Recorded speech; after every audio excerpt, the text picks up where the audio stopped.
दोस्तों, हम में से अधिकांश लोगों ने महाभारत के चक्रव्यूह के संदर्भ में सुना है, लेकिन आपको ये जानकर आश्चर्य होगा कि महाभारत के युद्ध में चक्रव्यूह के अलावा भी कई खतरनाक व्यूहों का उल्लेख मिलता है। वैसे महाभारत का युद्ध हिंदू ग्रंथों में उल्लेखित पौराणिक काल का सबसे भीषण युद्ध माना जाता है। इसमें कई प्रकार के व्यूहों की रचना की गई थी। तो आइए आज हम इस वीडियो में महाभारत के युद्ध में रचे गए 8 प्रमुख व्यूहों की बात करेंगे। वीडियो को अंत तक देखना और मुझे बताइएगा कि आपको कौन सा व्यू सबसे खतरनाक लगा। वीडियो पसंद आए तो एक बार लाइक जरूर कर देना। सबसे पहले जानते हैं गरुड़ व्यूह के बारे में।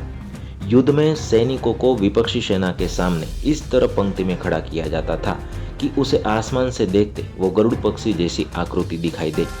महाभारत में इस व्यूह की रचना विशाल कौरव सेना के सेनापति पितामह भीष्म ने की थी। दूसरा है क्रौंच व्यूह। युद्ध के दूसरे ही दिन युधिष्ठिर ने पांचाल नरेश द्रुपद के पुत्र को क्रौंच व्यूह के रूप में पांडव सेना को सजाने का सुझाव दिया था। इस व्यूह का आकार सारस नामक पक्षी की तरह होता है। राजा द्रुपद इस पक्षी के शीर्ष में उपस्थित थे। कुंती भोज उसके पीछे और गर्दन में सात्यकी की सेना थी और पंखों में पांडव थे। इस तरह ये क्रौंच व्यूह बहुत ही खतरनाक बन जाता था।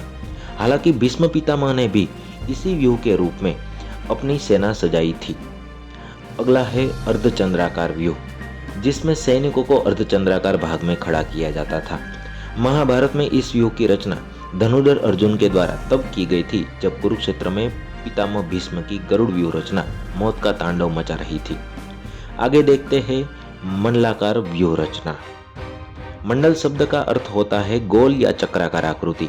महाभारत में इस व्यूह की रचना पितामह के द्वारा पांडवों का सर्वनाश करने के उद्देश्य से की गई थी।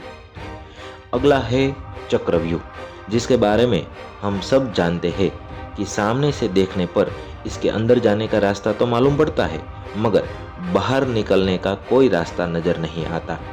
महाभारत में इस व्यूह की रचना गुरु द्रोण ने की थी, जिसमें अभिमन्यु को अपने प्राणों की आहुति देनी पड़ी थी।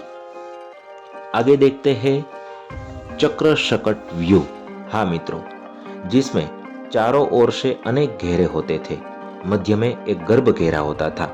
इसे तब निर्मित किया जाता था जब कोई विशेष योद्धा की प्राणों की रक्षा करनी होती थी। महाभारत में अभिमन्यु के वध के बाद अर्जुन ने शपथ ली थी कि सूर्यास्त तक वे जयद्रथ का वध कर देंगे। तब गुरु द्रोणाचार्य ने जयद्रथ के प्राण बचाने के लिए इस अभेद व्यूह की रचना की थी।